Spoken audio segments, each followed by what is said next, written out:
I was just saying that it's a personal pleasure for me, as I've worked in local government for more than 10 years at the beginning of my career on both sides of the table.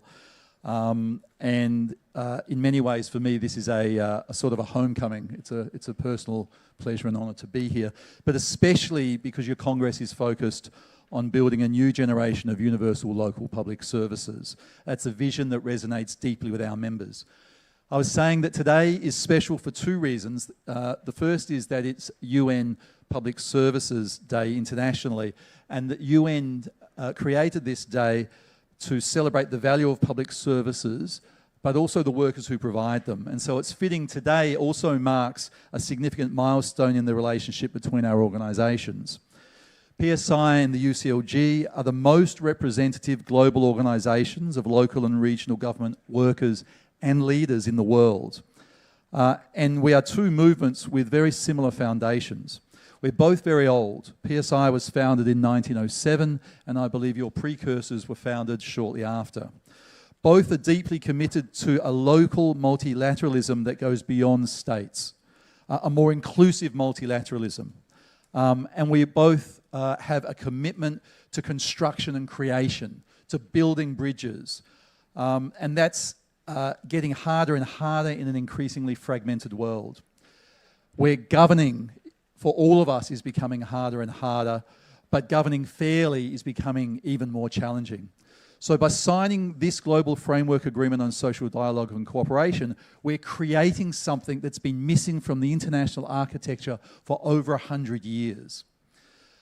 A structured global space where representatives of local government, employers and workers can engage in social dialogue, joint action and joint construction. And it's never been more important, because our communities are facing multiple crises that we must respond to.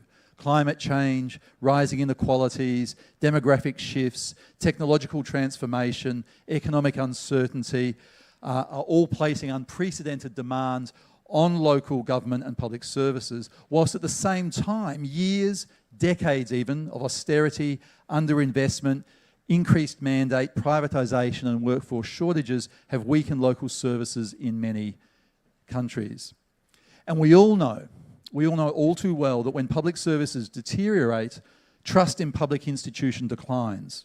When people feel abandoned, democracy is weakened, and that affects us all.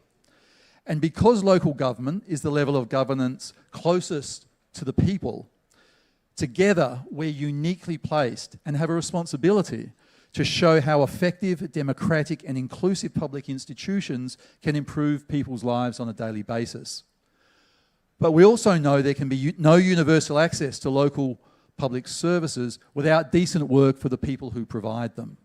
And for us, decent work means respect for fundamental rights, respect for human rights, including freedom of association, collective bargaining, a healthy workplace, equality, dignity, and fair working conditions. Because when communities have access to clean drinking water, it's because water workers make it possible. When waste is collected, when disasters are managed, when libraries remain open or public health programs provide their services to our communities, it's because dedicated public service workers are delivering those services. But that relationship between local and regional government and public service workers is much more than just an employer and an employee relationship. It's a partnership that directly shapes the quality, accessibility and resilience, and that's becoming increasingly important, of public services. And it's possible because we share that common mission, to serve the people, to advance the public good. And this agreement provides a framework for doing exactly that, for talking about what matters and taking joint action. Because social dialogue is not an obstacle to change. It's one of the key conditions for its success, and for the delivery of responsive, inclusive public services. Because workers understand as well as anybody how services are delivered, where improvements are needed, and how to implement fair change, fair and sustainable change. And if we've learned anything from COVID, we've learned that the workers who provide the services understand what's needed in a crisis, when that change needs to happen fast. And in all this, we will be stronger if we work together, because together we can advocate for better financing, especially from central governments. Together we can promote workforce development and skills. And together we can deal with the just transition that is being foisted upon us at faster and faster speed. And we should never stop reminding people that local services, good local services, are the backbone of a thriving economy, a local economy that provides local prosperity for all. And when we do so, we do something that is more and more important in this fragmented world.